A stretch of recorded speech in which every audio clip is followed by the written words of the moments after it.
नमस्कार माझ्या सगळ्या ताईंना मैत्रिणींना, कशा आहात सगळेजण? मस्त राहा, मजेत राहा.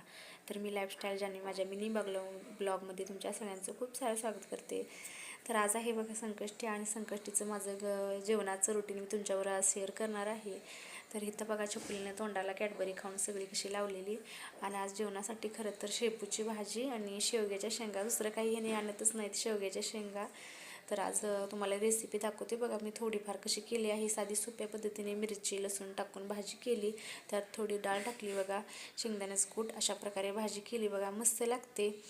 आणि हा माझा मिनी ब्लॉग आहे बघा. सकाळी लवकर उठल्यानंतर मग म्हटलं की आज तुमच्याबरोबर काहीतरी वेगळं म्हणजे जेवणाचं शेअर करावं. तर आज आहे माझा उपवास, आणि उपवासाचा आज खिचडी वगैरे पण बनवायची आहे. स्वरा गेली स्कूलला आणि चकुली आहे बघा घरात, आणि आमच्या हिनी पण गेली दुकानात. तर ही बघा शेपूची भाजी, आणि ही इथं मी